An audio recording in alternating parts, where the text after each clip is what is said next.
ஹalleluya! நம்முடைய ஆண்டவராகிய இயேசுவின் நாமத்தில் உங்களுக்கு வாழ்த்துக்கள். காலை வணக்கம். Good morning. ஜூன் மாதத்தின் முதல் நாள்ல ஞாயிற்றுக்கிழமை ஆலயத்துக்கு போகும் முன்பு ஒரு சிறிய வார்த்தை தியானிப்போம். சிறிய ஜெபம். பரிசுத்தரே உமக்கு நன்றி ஆண்டவரே. ஒவ்வொரு நாளும் ஆண்டவரே உம்முடைய வாசலிலே காத்திருந்து உம்முடைய வார்த்தையின்படி நடக்கிறவன் பாக்கியவான் என்று உம்முடைய வேதத்தில் வாசிப்பது போல எங்கள் வாழ்க்கையில வாழ்வதற்கு உம்முடைய கிருபையினாலே பாதுகாக்கப்பட்டு வாழ்வதற்கு உதவி செய்யும்படி கிறிஸ்துவின் நாமத்தில் ஜெபிக்கிறோம் நல்ல பிதாவே. ஆமென். ஞாயிற்றுக்கிழமை என்றாலே நமக்கு விசேஷமான நாள்லங்க, ஆண்டவரை ஆராதிக்கிற நாள். மற்றும் இன்றைக்கு இது முதல் ஞாயிற்றுக்கிழமை, இந்த ஜூன் மாதத்தினுடைய முதல் ஞாயிற்றுக்கிழமை. அதனால அநேக ஆலயங்கள்ல கர்த்தருடைய பந்தி இருக்கும். சிலரோ ஒவ்வொரு ஞாயிற்றுக்கிழமையும் கர்த்தருடைய பந்தியில பங்கு பெறுவாங்க. கண்டிப்பா அதை செய்வாங்க. சிலர் மாதத்துக்கு ஒரு முறை செய்வாங்க. மற்ற சிலரோ வென்றா வருஷத்துக்கு ஒரு முறை செய்கிறவங்க கூட இருக்கிறாங்க. எத்தனை முறை நாம கர்த்தருடைய பந்தியில பங்கு பெற்றோம் என்பது முக்கியமில்லை. ஆனா என்னை நினைவு கூறும்படி இதை செய்யுங்கள் என்று சொன்ன ஆண்டவருடைய வார்த்தையை நாம நினைவு கூறணுங்க. எதற்கு திராட்சை ரசத்திலும் அப்பத்திலும் நம்ம பங்கு பெறுகிறோம்? ஹோலி கம்யூனியன் அப்படின்னா பரிசுத்தமான ராபோஜனம் என்றும் திருவிருந்து என்று அல்லது கர்த்தருடைய பந்தி என்று சொல்லுவாங்க. ஆனா கவனிங்க, நம்ம இயேசு கிறிஸ்து வழிபாடுகளை சொல்லிக் கொடுக்கல. ஆனா இந்த ஞானஸ்நானம் மற்றும் கர்த்தருடைய பந்தி விஷயத்துல ஒரு சாயலாக அதை நாம பின்பற்ற வேண்டும் என்று சொன்னது போல, விசுவாசத்தின் ஞானஸ்நானம் பெற்றவன் ரட்சிக்கப்படுவான், விசுவாசியாதவன் ஆக்கினையை அடைவான் என்பது போல, விசுவாசித்தவன் ரட்சிக்கப்பட்டவன் தேவனுடைய ராஜ்யத்தின் வாரிசுகள் ஆவாங்க, கர்த்தருடைய குடும்பத்தில் சேர்றாங்க. ஏதோ இங்க குலம் மாறிடுதுனோ மதம் மாறிடுதுனோ கூச்சல் போடுறாங்க தவிர, ஆனா அது இல்லைங்க. இங்க நாம் ஆவியில மரித்து உயிர்த்தெழும்போது நாம் ஆவிக்குரியவர்களாய் மாறுகிறோம், தேவ ராஜ்யத்தின் வாரிசுகளாகிறோம், கிறிஸ்துவின் ரத்தத்தினாலே மீட்கப்பட்டவர்கள் ஆகிறோம். பாவ நியமத்திலிருந்து நாம விடுவிக்கப்பட்டு பரிசுத்தர்களா வாழ வேண்டும் என்று தேவன் விரும்புகிறார். அது மட்டுமல்ல, கர்த்தருடைய பந்தியில நம்ம பங்கு கொள்ளும் போது இது எல்லாருக்கும் கொடுக்கிற பிரசாதத்தை போல கிடையாது. சிலர் அப்படிதான் இன்றைக்கு புண்ணியம் கிடைக்கும் என்பது போல கர்த்தருடைய பந்தியில பங்கு கொள்றாங்க. ஆனா அயோக்கியமா கர்த்தருடைய பந்தியில பங்கு பெறக்கூடாது, அதனால் பலவீனர் ஆகிறீங்கன்னு கூட வசனம் நம்மை எச்சரிக்குது. இது ஆண்டவருடைய அன்பை நினைவு கூறுவதற்கு, அவருடைய சிலுவையை நினைவு கூறுவதற்காக. ஏனென்றால் சிலுவை தியானம் என்பது ஒரு நபரை மனஸ்தாபத்துக்குள்ளாக நடத்தும் விசுவாச விருத்தியை உண்டாக்கும். வேற எங்கேயும் இப்படி நம்ம பார்க்க முடியாது. இப்படிப்பட்ட யாகத்தை குறித்தும் பலிகளை குறித்தும் நாம கேட்டுக்கொண்டுதான் இருக்கிறோம். இன்றைக்கும் பலி செலுத்துகிறவங்க, நரபலி கொடுக்கிறவங்க கூட இருக்கிறாங்க. கடவுளை சந்தோஷப்படுத்தணும்னு, ஏதோ ஒன்று செய்யணும்னு. ரத்தம் சிந்துதல் இல்லாமல் பாவ மன்னிப்பு கிடையாது என்கிற வார்த்தை கூட பரிசுத்த வேதத்திலும் இருக்கு. ஆனால் ஆடுகளின் கிடாக்களின் ரத்தம் நம்முடைய பாவங்களுக்கு பரிகாரம் செய்ய முடியாது. ஏனென்றால் அது நமக்காக செய்யப்பட்டது, நம்மை மீட்க கூடியது கிடையாது. தேவன் சகல சிருஷ்டியும் செய்த பின்பு அவைகளை ஆளுவதற்காக, அவைகளை அனுபவித்து சந்தோஷப்படுவதற்காக மனிதனை படைத்தார். ஆகவே ஆடுகளின் கிடாக்களின் ரத்தம் ஒரு சாயலாக பழைய ஏற்பாட்டில் பலி கொடுக்க சொன்னாங்க. ஆனா அது ஒரு தற்காலிகமான நிவாரணமே தவிர, அது ஒரு நபருக்கு பாவ நியமத்திலிருந்து விடுவிக்கக்கூடிய, பாவத்தின் ஆக்கினையை தப்பிக்க வைப்பது அல்ல. அதனாலதான் நம்ம ஆண்டவர் பாவம் இல்லாதவராக இந்த உலகத்துக்கு வந்து பாவிகளுக்காக தம்முடைய இரத்தத்தை சிந்தினார். குற்றமில்லாத மாசற்ற ஆட்டுக்குட்டியாகிய கிறிஸ்துவின் விலையேற பெற்ற இரத்தத்தை சிந்தினார். ரத்தத்துல தான் உயிர் இருக்குன்று இன்றைக்கு கண்டுபிடிக்கிறாங்க. ஆனா என்றைக்கோ வேதத்தில் ரத்தமே ஜீவன் என்று அன்றைக்கே தேவன் நோவாவோடு சொன்னார். சோ ஆண்டவர் நமக்காக ரத்தம் சிந்தினார்னா தம்முடைய ஜீவனையே அவர் ஊற்றிட்டாரு. பாவத்தின் சம்பளம் மரணம் இல்லையா? நாம மறிக்க வேண்டிய இடத்துல அவர் கர்த்தராக, ஆண்டவராக, சர்வாதிகாரியாக இருப்பதினாலே சகல மனிதருக்காக ஒரே முறை மரித்து நம்முடைய பாவங்களை எல்லாம் அவர் ஏற்றுக்கொண்டு உலக பாவங்களை சுமந்து செல்கிற தேவ ஆட்டுக்குட்டியாக இந்த உலகத்தில் அவர் கல்வாரி சிலுவைக்கு நம்முடைய பாவங்களை சுமந்து சென்று அங்கே யாகமானாருங்க. அடிக்கப்படும்படி கொண்டு போகிற ஆட்டுக்குட்டியை போல அவர் மௌனமாக இருந்தார். நம்முடைய குற்றங்களின் நிமித்தம் குற்றமற்ற நம் ஆண்டவர் குற்றவாளியாக நின்றார்.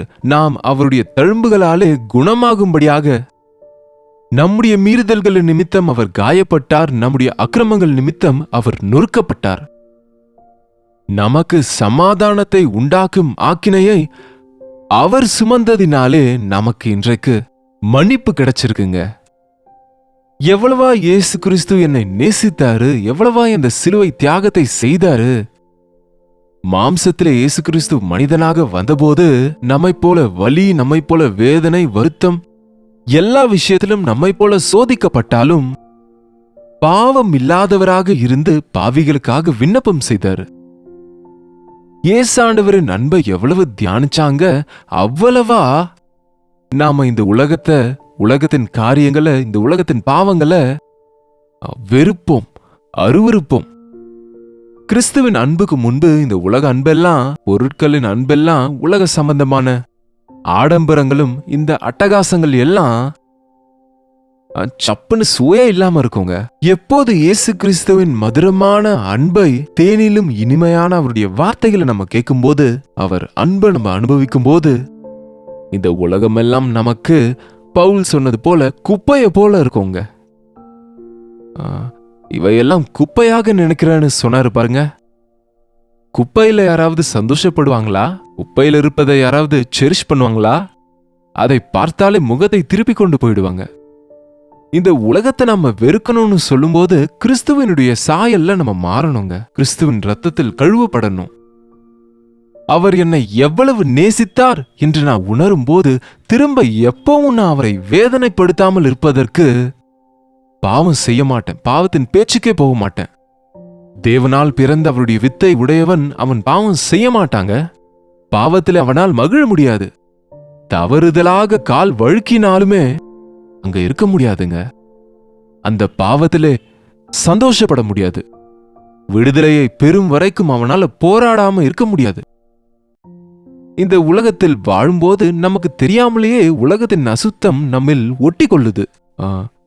ஏசாயா போன்ற தீர்க்கதரிசி சொன்னார்ல, நான் அருவருப்பான உதடுள்ளவன், ஏனென்றால் அசுத்தமான உதடுகளுள்ள ஜனங்களுக்கு நடுவே வாழ்கிறேன். சோ நம்ம உதவாத வார்த்தைகளை பேசுகிறவங்க நடுவுல இருக்கிறோம். தெரியாம சில வார்த்தைங்க நம்ம காது வழியா நம்ம இதயத்துக்கு போயிடுதுங்க. இந்த உலகத்தின் தாக்கம் நம்மை கவர்ந்து ஈர்க்கிறது. இந்த உலக அழுக்கு நம்மில் ஒட்டி கொள்ளுது. பாருங்க, நீங்க ஒரு புகையில கம்பெனிக்கு, ஃபேக்டரிக்குள்ள போயிட்டு வெளியே வந்தீங்கன்னா உங்க மேல புகையில வாசனை தான் வரும். நீங்க பிடிக்காவிட்டாலுமே, நீங்க அதை தொடாவிட்டாலும் அங்க இருக்கிற அட்மாஸ்பியரால அந்த பேட் ஸ்மெல் வந்துடும். அது போல இந்த உலகத்தில் அழுக்கினாலே பரிசுத்தர்களா இருக்க வேண்டும் என்று தேவன் தெரிந்து கொண்ட நாம அடிக்கடி அழுக்காகி விடுகிறதுனால இன்னொரு முறை அவருடைய வசனம் என்னும் தண்ணீர் முழுக்கினால் அனுதினமும் கழுவப்படும்படிக்கு அந்தந்த நேரத்தில் தண்ணீரினாலே கழுவ முடியாததை கிறிஸ்துவின் ரத்தத்தில் கழுவப்படுங்க. பாருங்க, தங்கம் அழுக்காயிட்டா தண்ணியினால கழுவினா கொஞ்சம் போகலாம். ஆனா அதன் உள்ள இருக்கிற அழுக்கு எடுக்கணும்னா அதுக்கு வேற முறையை பயன்படுத்துவாங்க. பாருங்க, சில நோய்களுக்கு சின்ன சின்ன டேப்லெட் மருந்து கொடுத்தா சரியாயிடும்னு சொல்லுவாங்க. ஆனா சில நோய்க்கு சர்ஜரி செய்யணும்னுவாங்க. ஏன்னா அதில் உள்ளே இருக்கிற அந்த இன்ஃபெக்ஷனை ரிமூவ் பண்ணணும். அந்த பாட்டை கெட்டுப்போன பகுதியை எடுத்து விடணும். சோ ஒவ்வொரு முறையும் நம்ம கர்த்தரின் பந்திக்கு வரும்போது இது ஒரு தியேட்டரை போல நம்முடைய இருதயத்தை தேவனுக்கு முன்பு திறந்து வைத்தா, ஆபரேஷன் தியேட்டருங்க, சினிமா தியேட்டர் கிடையாது, அல்லது வேற ஏதோ ஸ்டுடியோ தியேட்டர் கிடையாது. ஒரு ஆபரேஷன் தியேட்டருக்குள்ள போறவங்க பாருங்க, மொத்தமா அந்த மருத்துவர் கையில தங்களை ஒப்பு கொடுத்துருவாங்க. He will work on him. அதுபோல நம்ம ஒவ்வொரு முறை கர்த்தருடைய சமூகத்துக்கு வரும்போது, இதோ ஆண்டவரே என்னுடைய வாழ்க்கை, இதோ ஆண்டவரே என் இருதயம், இதோ என்னுடைய உண்மை நிலை, இதோ என்னுடைய வாழ்க்கை, என்னை கழுவுங்க, என்னை சரி செய்யுங்கன்னு நம்ம கேட்கும்போது நமக்காக சிந்தப்பட்ட இயேசு கிறிஸ்துவின் இரத்தத்தின் மேலே விசுவாசம் வைக்கும்போது, ஏனென்றால் இயேசு கிறிஸ்துவின் இரத்தம் நம்மை சகல பாவத்தினின்றும் பரிசுத்தமாக மாற்றுகிறது.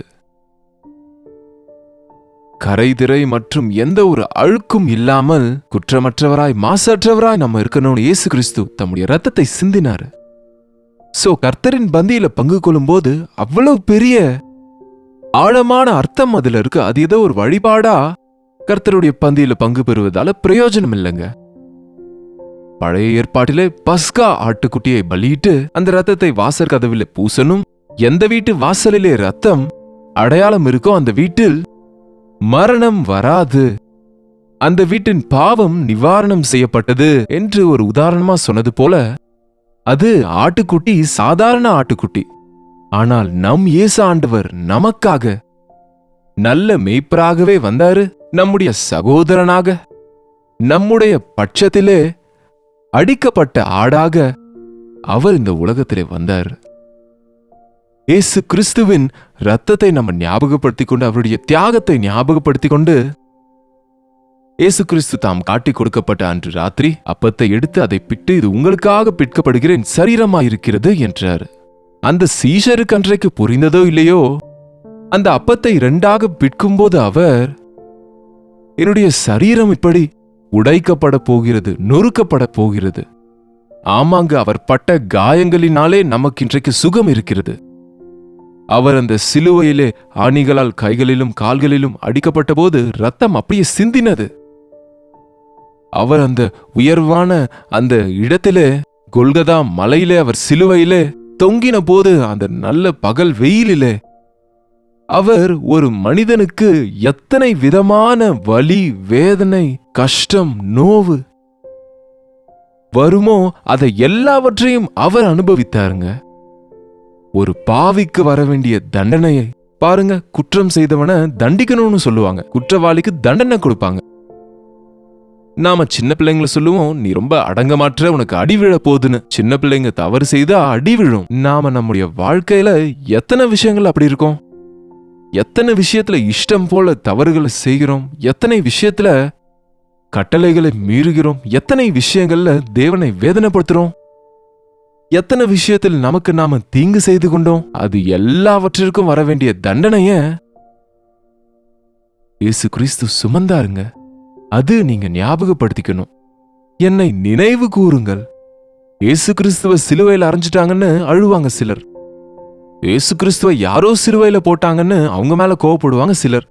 இல்ல, அந்த ஆண்டவரை சிலுவையில பார்க்கும்போது, நான் தான் ஆண்டவரே உம்மை இப்படிப்பட்ட நிலைக்கு கொண்டு வர காரணம் எனக்காகவே ஆண்டவரே, நீர் இவ்வளவு தியாகத்தை செய்து சிலுவையில் தொங்கினீர் என்று நம்புவது. ஆண்டவரே, என்னை கழுவுங்க, இன்னொரு முறை என்னை சுத்திகரிங்க என்று ஜெபிப்பது ரொம்ப முக்கியங்க. அதனால இன்றைக்கு நீங்க ஆலயத்துக்கு போகும்போது உங்க சபையில ஹோலி கம்யூனியன் இருக்குல்ல, இருக்கும் என்று நம்புகிறேன். நீங்க மிகவும் ஜாக்கிரதையா, ஜபத்தோடு, விசுவாசத்தோடு உங்களை நீங்க சோதித்து, ஆண்டவருக்கு இடறுதலான உங்க மனசாட்சி குற்றப்படுத்துகிற காரியங்கள் இருந்தா, என் மனசு சரியில்லைன்னு சொல்லி சிலர் கர்த்தருடைய பந்தியில பங்கு பெறாம விட்டுருவாங்க. அப்படி செய்ய தேவையில்லைங்க. கர்த்தருடைய பந்திக்கு முன்பே அப்பம் உங்க கையில இருக்கும்போது, தேவனே, இது என்னுடைய பாவம், இது என்னுடைய பலவீனம், ஒரு வார்த்தை சொல்லுங்க ஆண்டவருக்கு. 6 மாதம் ஆகாதுங்க ஆண்டவர் நம் பாவத்தை மன்னிப்பதற்கு. நம்முடைய பாவங்களை நாம் அறிக்கை செய்தால் அவர் நீதியும் உண்மையுள்ளவராகவே நம்முடைய அநியாயங்களை நீக்கி நம்மை சுத்திகரிப்பார். இன்ஸ்டன்ட். உண்மையான ஆழமான மனம் திரும்புதலோடு நாம தவறை ஒத்துக்கொள்ளும் போது அது கழுவப்படும். அந்த இயேசு கிறிஸ்துவின் ரத்தம் நம்மை சுத்திகரிக்கும் என்று விசுவாசித்தா நாம சுத்திகரிக்கப்படுவோங்க. நம்மை புதிதாக மாற்றுவார். சோ கர்த்தருடைய பந்தில பங்கு கொள்வது ஒரு வழக்கமா இல்லாம, தேவனுடைய ஆலயத்துக்கு போகும்போது தகுந்த நேரம் தேவனுடைய சமூகத்தில் செலவிட்டு அப்பத்தையும் ரசத்தையும் எடுத்துக்கொள்ளும் போது சிலுவை தியாகத்தை குறித்து தியானித்துக் கொண்டு உங்க வாழ்க்கையை அவருக்கு ஒப்புக்கொடுங்க. அப்போது ஆசீர்வதிக்கப்படுவீங்க. ஜெபம். பரிசுத்தரே, அன்புள்ள தகப்பனே, இன்னொரு முறை உம்முடைய கிருபையின் கரங்களுக்கு எங்களை ஒப்புக் கொடுக்கிறோம் அப்பா. என்னை நினைவு கூறும்படி இதை செய்யுங்கள் என்று அன்றைக்கு நீர் சீஷர்களோடு சொன்ன வார்த்தையை நாங்கள் அப்படியே செய்து வருகையில் ஆவிக்கேற்றபடியாக இதை பின்பற்றும்படிக்கு ஒவ்வொரு முறையும் உம்முடைய இரத்தத்தின் மூலமா எங்களுக்கு ஜெயம் இருக்கு என்பதை ஞாபகப்படுத்திக் கொண்டு எங்களுடைய அழுக்குகளை நின்று எங்கள் பலவீனத்தை நின்று கழுவக்கூடிய உம்முடைய இரத்தத்தை விசுவாசித்து எங்களுக்காக நீர் செய்த சிலுவை தியாகத்துக்காக உம்மை துதிக்க பிள்ளைகளாக உம்முடைய சாட்சிகளாக உம்முடைய இரத்தத்தில் கழுவப்பட்டவர்களாய் கர்த்தருடைய பந்தியிலே பங்கு பெறுகிற ஒவ்வொருவரையும் அப்பா நீர் வரும் அளவும் உம்முடைய மரணத்தை தெரிவிக்கிறவர்களாக உம்முடைய சாட்சிகளாய் வாழ்கிறவர்களாய் இருக்க உதவி செய்யும்படிக்கு கிறிஸ்துவின் நாமத்தில் ஜெபிக்கிறோம் நல்ல பிதாவே ஆமென். பிதாவாகிய தேவனுடைய அன்பும் குமாரனாகிய இயேசு கிறிஸ்துவின் கிருபையும் பரிசுத்த ஆவியானவருடைய அந்யோன்யமும் ஐக்கியமும் கூடி வந்திருக்கிற அனைவருக்கும் இப்பொழுதும் சதா காலமும் துணையாயிருப்பதாக ஆமென். தேவனுக்கு ஸ்தோத்திரம். உங்களுடைய ஜெப விண்ணப்பங்களுக்கும் பாரங்களுக்கும் 8939801234 என்ற நம்பருக்கு ஒரு டெக்ஸ்ட் அல்லது வாய்ஸ் மெசேஜ் மூலமாக நீங்க எங்களுக்கு வாட்ஸ்அப் பண்ணுங்க. உங்களுக்காக ஜெபிக்கிறோம். நீங்களும் ஜெபிங்க. கர்த்தர் அற்புதங்களை செய்வாரு. டாக்டர் ஜெயபால் யூடியூப் சேனலை சப்ஸ்கிரைப் பண்ணுங்க, லைக் பண்ணுங்க, ஷேர் பண்ணுங்க. கமெண்ட் செக்ஷன்லையும் உங்களுடைய விவரங்களை பதிவிட மறந்துடாதீங்க. கர்த்தருக்கு சித்தமானால் நாளைக்கு இதே நேரத்தில் இதே நிகழ்ச்சியில் உங்களை சந்திக்கிறேன். அதுவரை கர்த்தருடைய கிருபை உங்களுக்கு துணையா இருப்பதாக.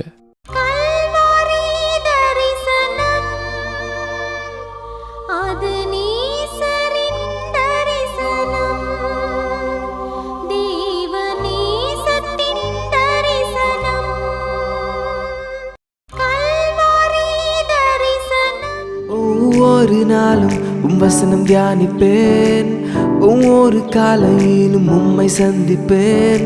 ஒவ்வொரு நாளும் வசனம் தியானிப்பேன், ஒவ்வொரு காலையிலும் உம்மை சந்திப்பேன். என்னோடு பேசும் தெய்வம் நீ, இன்றும் என்னோடு பேசிடும். வார்த்தை ஜீவன் உள்ளது, இன்றே என் வாழ்வை மாற்றிடும். அனுதின தியானம்